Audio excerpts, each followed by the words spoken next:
ഉൽപ്പത്തി പുസ്തകത്തിൽ നിന്നുള്ള വായന. അധ്യായം 4 1 മുതലുള്ള വചനങ്ങൾ. ആദം തൻ്റെ ഭാര്യയായ ഹവ്വായോട് ചേർന്നു. അവൾ ഗർഭം ധരിച്ചു കായേനെ പ്രസവിച്ചു. അവൾ പറഞ്ഞു, കർത്താവ് കടാക്ഷിച്ച് എനിക്ക് പുത്രനെ ലഭിച്ചിരിക്കുന്നു. പിന്നീട് അവൾ കായേൻ്റെ സഹോദരൻ ആബേലിനെ പ്രസവിച്ചു. ആബേൽ ആട്ടിടയനും കായേൻ കൃഷിക്കാരനുമായിരുന്നു. ഒരിക്കൽ കായേൻ തൻ്റെ വിളവിൽ ഒരു ഭാഗം കർത്താവിന് കാഴ്ച സമർപ്പിച്ചു. ആബേൽ തൻ്റെ ആട്ടിൻകൂട്ടത്തിലെ കടിഞ്ഞൂൽ കുഞ്ഞുങ്ങളെ എടുത്ത് അവയുടെ കൊഴുപ്പുള്ള ഭാഗങ്ങൾ അവിടുത്തേക്ക് കാഴ്ചവെച്ചു. ആബേലിലും അവൻ്റെ കാഴ്ചവസ്തുക്കളിലും അവിടുന്ന് പ്രസാദിച്ചു. എന്നാൽ കായേനിലും അവൻ്റെ കാഴ്ചവസ്തുക്കളിലും അവിടുന്ന് പ്രസാദിച്ചില്ല. ഇത് കായേനെ അത്യധികം കോപിപ്പിച്ചു. അവൻ്റെ മുഖം കറുത്തു. കർത്താവ് കായേനോട് ചോദിച്ചു, നീ കോപിച്ചിരിക്കുന്നത് എന്തുകൊണ്ട്? നിന്റെ മുഖം വാടിയിരിക്കുന്നത് എന്തുകൊണ്ട്? ഉചിതമായി പ്രവർത്തിച്ചാൽ നീയും സ്വീകാര്യനാവുകയില്ലേ? നല്ലത് ചെയ്യുന്നില്ലെങ്കിൽ പാപം വാതിൽക്കൽ തന്നെ പതിയിരിപ്പുണ്ടെന്ന് ഓർക്കണം. അത് നിന്നിൽ താൽപ്പര്യം വച്ചിരിക്കുന്നു, നീ അതിനെ കീഴടക്കണം. ഒരു ദിവസം കായേൽ തൻ്റെ സഹോദരൻ ആബേലിനോട് പറഞ്ഞു, നമുക്ക് വയലിലേക്ക് പോകാം. അവർ വയലിലായിരിക്കെ കായേൻ ആബേലിനോട് കയർത്ത് അവനെ കൊന്നു. കർത്താവ് കായേനോട് ചോദിച്ചു, നിന്റെ സഹോദരൻ ആബേൽ എവിടെ? അവൻ പറഞ്ഞു, എനിക്കറിഞ്ഞുകൂടാ. സഹോദരൻ്റെ കാവൽക്കാരനാണോ ഞാൻ? എന്നാൽ കർത്താവ് പറഞ്ഞു, നീ എന്താണ് ചെയ്തത്? നിന്റെ സഹോദരൻ്റെ രക്തം മണ്ണിൽ നിന്ന് എന്നെ വിളിച്ചു കരയുന്നു. നിന്റെ കയ്യിൽ നിന്ന് നിന്റെ സഹോദരൻ്റെ രക്തം കുടിക്കാൻ വായ് പിളർന്ന ഭൂമിയിൽ നീ ശപിക്കപ്പെട്ടവനായിരിക്കും. കൃഷി ചെയ്യുമ്പോൾ മണ്ണ് നിനക്ക് ഫലം തരികയില്ല. നീ ഭൂമിയിൽ അലഞ്ഞു തിരിയുന്നവനായിരിക്കും. കായേൻ കർത്താവിനോട് പറഞ്ഞു, എനിക്ക് സഹിക്കാവുന്നതിലും വലുതാണ് ഈ ശിക്ഷ.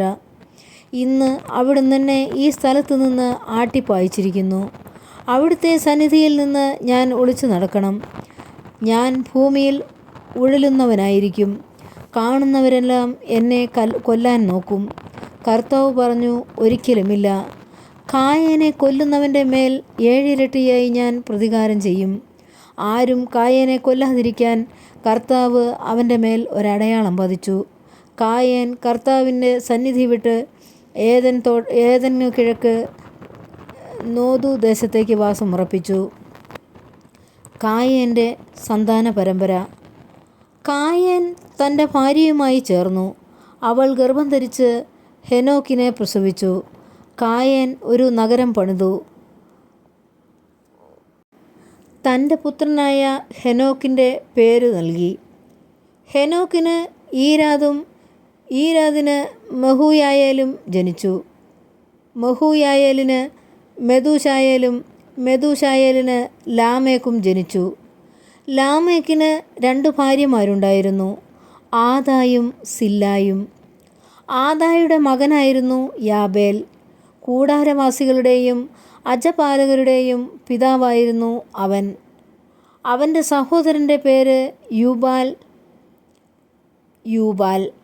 കിന്നരവും വേണുവും വായിക്കുന്നവരുടെ പിതാവായിരുന്നു അവൻ. സില്ലായ്ക്കും ഒരു പുത്രനുണ്ടായി, തൂബൽഖയീം. ചെമ്പു പണിക്കാരുടെയും ഇരുമ്പ് പണിക്കാരുടെയും പിതാവായിരുന്നു അവൻ. തൂബൽഖയീന് നാമ എന്നൊരു സഹോദരിയുണ്ടായിരുന്നു. ലാമെക്ക് തൻ്റെ ഭാര്യമാരോട് പറഞ്ഞു, ആദായെ, സില്ലായെ, ഞാൻ പറയുന്നത് കേൾക്കുവിൻ. ലാമെക്കിൻ്റെ ഭാര്യമാരെ എനിക്ക് ചെവി തരുവിൻ. എന്നെ മുറിപ്പെടുത്തിയ ഒരുവനെയും എന്നെ അടിച്ച ഒരു ചെറുപ്പക്കാരനെയും ഞാൻ കൊന്നുകളഞ്ഞു. കായേൻ്റെ പ്രതികാരം 7 ഇരട്ടിയെങ്കിൽ ലാമേക്കിൻ്റേത് 77 ഇരട്ടിയായിരിക്കും. ആദം വീണ്ടും തൻ്റെ ഭാര്യയോട് ചേർന്നു. അവൾ ഒരു പുത്രനെ പ്രസവിച്ചു. സേത്ത് എന്ന് അവന് പേരിട്ടു.